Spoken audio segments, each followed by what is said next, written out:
اس کے بعد آیت نمبر 116 اللہ تعالیٰ فرماتے ہیں وَقَالُوا اتَّخَذَ اللَّهُ وَلَدًا سُبْحَانَهُ بَل لَّهُ مَا فِي السَّمَاوَاتِ وَالْأَرْضِ كُلٌّ لَّهُ قَانِتُونَ. اور انہوں نے کہا، کنہوں نے کہا؟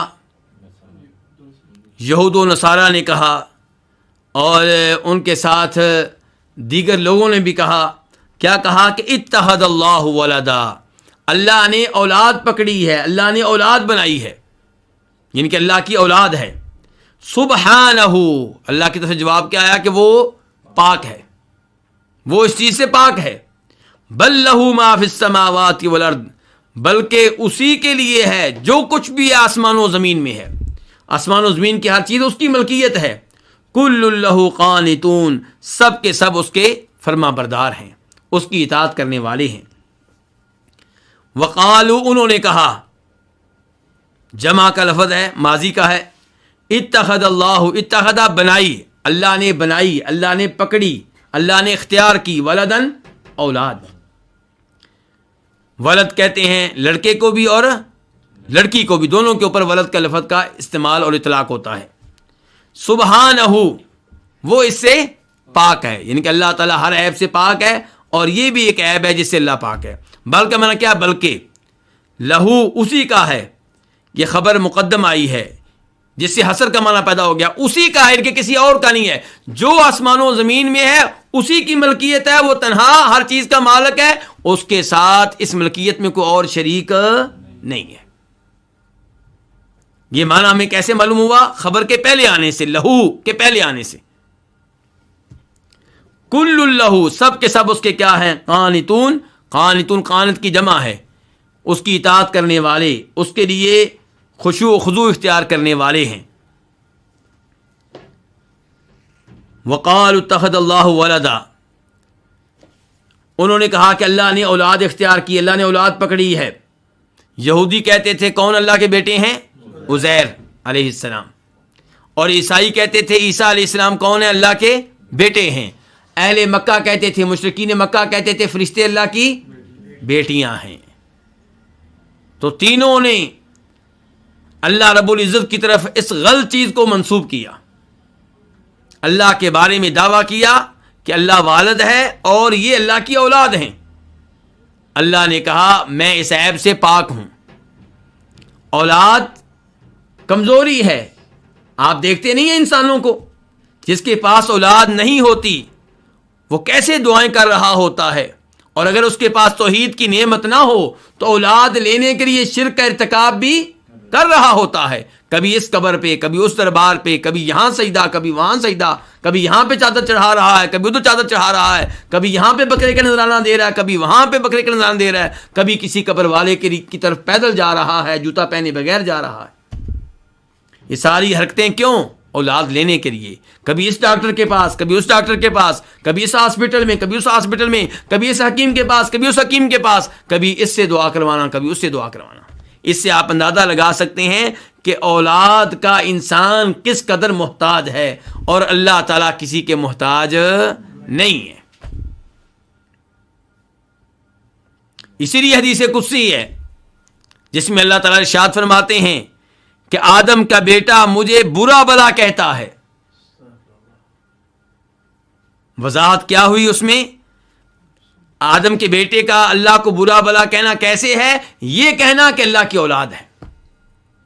اللہ رب العزت حدیث قدسی میں کہہ رہے ہیں کہ میری طرف کسی کی نسبت بطور بیٹا کرنا، بطور اولاد کرنا، یہ مجھے برا بلا کہنا ہے، یہ میری توہین ہے، یہ میری گستاخی ہے.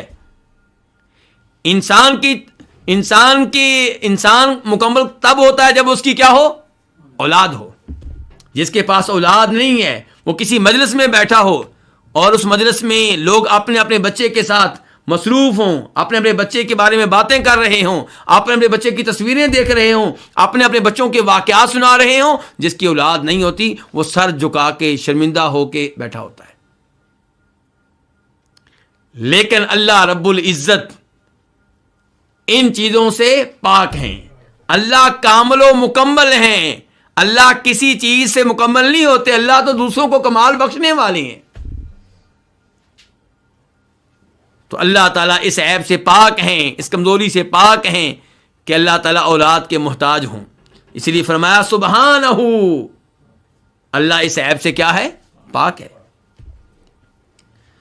بل لہ ما فی السماوات والارض, پہلے اللہ نے کہا کہ اولاد کا ہونا, اولاد کا محتاج ہونا یہ کمزوری ہے, عیب ہے. اللہ اس عیب سے کیا ہے, پاک ہے. پھر کہا بل لہ ما فی السماوات والارض, بلکہ اسی کا ہے, لام تملیک کا معنی دے رہی ہے, ملکیت کا معنی, بلکہ اسی کی ملکیت ہے جو کچھ آسمان و زمین میں ہے. تم کہتے ہو عزیر علیہ السلام اللہ کے بیٹے, عیسیٰ علیہ السلام اللہ کے بیٹے, فرشتے اللہ کی بیٹیاں, یہ سب اللہ کے مملوک ہیں, اللہ ان سب کا مالک ہے. تو جب اللہ ہر چیز کا مالک ہے, اللہ کو اولاد کی کیا ضرورت ہے؟ ایک ایک چیز کیا ہے, اللہ کی مملوک ہے. اللہ ان میں سے ہر ایک چیز کا مالک ہے, تو پھر اللہ کو اولاد کی کیا ضرورت؟ ویسے بھی اولاد کسی کی مملوک نہیں ہوتی. بیٹا باپ کی ملکیت نہیں ہوتا, وہ تو اس کا جانشین ہوتا ہے, اس کے برابر میں اس نے آنا ہوتا ہے. تو اللہ تعالیٰ کہہ رہے ہیں یہ سب میرے مملوک ہیں, میری ملکیت میں ہیں, میں ان کا مالک ہوں, میری اولاد کیسے ہوئے؟ اللہ نے کہا بل لہ ما فی السماوات والارض, اسی کے ہیں, اسی کے مملوک ہیں, اسی کی ملکیت میں ہیں جو آسمان و زمین میں ہیں. آسمان و زمین میں بہت بڑی مخلوقات ہیں, انسان بھی ہیں, جن بھی ہیں, فرشتے بھی ہیں, جانور بھی ہیں, پرندے بھی ہیں, درخت بھی ہیں, پانی بھی ہے, مٹی بھی ہے, پہاڑ بھی ہیں. یہ ساری کی ساری چیزیں اللہ کی کیا ہیں, ملکیت ہیں. لفظ یہاں پہ کیا بولا گیا, ماں کا لفظ صاحب عقل کے لیے ہوتا ہے یا اس کے لیے جو صاحب عقل نہ ہو؟ جو صاحب عقل نہ ہو. تو یہاں پہ ان چیزوں کو غالب کیا گیا جو صاحب عقل نہیں ہیں ان پہ جو صاحب عقل ہیں. یعنی کہ لفظ ماں کا بولا گیا جو, حالانکہ اس میں انسان بھی شامل ہیں, داخل ہیں, جن بھی داخل ہیں, فرشتے بھی داخل ہیں, لیکن دیگر جو چیزیں جو ہیں پہاڑ, پانی وغیرہ, وہ صاحب عقل نہیں ہیں. تو اللہ نے لفظ یہاں پہ استعمال کیا ماں والا, جو کس کے لیے ہوتا ہے, ان کے لیے جن کے پاس عقل نہیں ہے. تو اس کا مطلب یہ ہے کہ یہاں پہ اللہ نے ان کو غالب رکھا جو عقل والے نہیں ہیں. آگے کیا کہا, کل اللہ قانتون, یہ سب کے سب اس کے فرما بردار ہیں. اب لفظ کیا آیا, قانتون, اور یہ کس کے لیے ہوتا ہے, صاحب عقل کے لیے. یہاں پہ آ کے اللہ نے صاحب عقل کو غلبہ دیا ہے, ان کا خیال رکھا ہے. تو فرمایا کل اللہ قانتون, یہ سارے کے سارے اللہ تعالیٰ کے فرما بردار ہیں, اللہ کے سامنے جھکے ہوئے ہیں. کون سارے کے سارے؟ جو بھی آسمان و زمین میں مخلوقات ہیں سب کے سب اللہ کے فرما بردار اور اللہ تعالیٰ کے سامنے جھکے ہوئے ہیں. تو کیا واقعی کافر اللہ تعالیٰ کے فرما بردار ہیں؟ انسانوں میں سے اکثر اللہ کے فرما بردار ہیں یا اللہ کی نافرمانی کرنے والے ہیں؟ تو اللہ نے تو کہا کل اللہ قانتون, سب کے سب میرے فرما بردار ہیں. اللہ آپ کو جزائے خیر دیں. جواب بالکل ٹھیک ہے. اللہ تعالی کے لیے قنوت دو طرح کا ہے, ایک شرعی قنوت, ایک کونی قنوت. ایک ہے اللہ تعالیٰ کے ان احکام کے سامنے جھک جانا, ان کو مان لینا جو شرعی احکام ہیں. نماز پڑھو شرعی حکم ہے, روزہ رکھو شرعی حکم ہے. کچھ انسان مانتے ہیں, کچھ نہیں مانتے. اور کچھ اللہ کے احکام ہوتے ہیں کونی, جن کا شریعت سے تعلق نہیں ہوتا. ایک انسان سے کہنا تو بیمار ہو جا, دوسرے سے تو فوت ہو جا, تیسرے سے تجھے آگ لگ جائے. جس کے بارے میں اللہ کہتے ہیں تو بیمار ہو جا, کیا اس کی جرت ہے کہ وہ آگے سے کہے میں بیمار نہیں ہونا؟ تو اللہ کے جو کونی احکام ہیں ان میں سب کے سب اللہ کی اطاعت کرنے والے, اللہ کے سامنے جھکے ہوئے, کوئی بھی اللہ کے سامنے پار نہیں مار سکتا.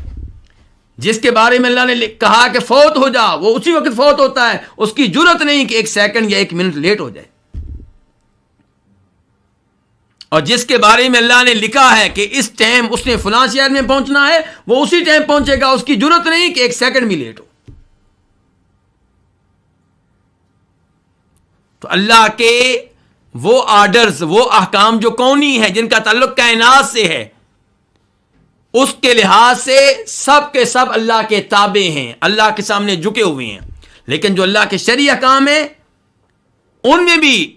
ان میں انسان اور جن، ان کو اختیار دیا گیا ہے، ان کو ارادہ دیا گیا ہے، ان کو بتا دیا گیا ہے کہ اللہ کے یہ احکام، شرعی احکام مانو گے تمہیں جنت ملے گی، تمہیں عزت ملے گی، اور اگر نہیں مانو گے تمہیں سزا ملے گی، جہنم کی آگ میں داخل کیا جائے گا۔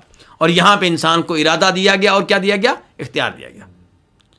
مان لے تو اچھی بات ہے، نہ مانے تو اللہ نے مہلت دی ہے، اور اللہ نے یہاں پہ بھی انسان کے ساتھ احسان کیا، نیکی کی، فضل فرمایا، رحمت کی، اپنے رسول بھیجے، آسمان سے کتابیں نازل کی انسان کو قائل کرنے کے لیے کہ اللہ کے شرعی احکام بھی مان لو، جیسے کونی احکام مانتے ہو شرعی احکام بھی مان لو، تمہارے لیے خیر اسی میں ہے، ورنہ پچھتاؤ گے، ورنہ تمہیں عذاب عظیم کا سامنا کرنا پڑے گا۔ تو بہرحال کل اللہ قانتون، سب کے سب اللہ کے کونی احکام کے سامنے کیا ہیں؟ جھکے ہوئے ہیں، انہیں ماننے والے ہیں، اور اس کی اس معاملے میں اطاعت کرنے والے ہیں۔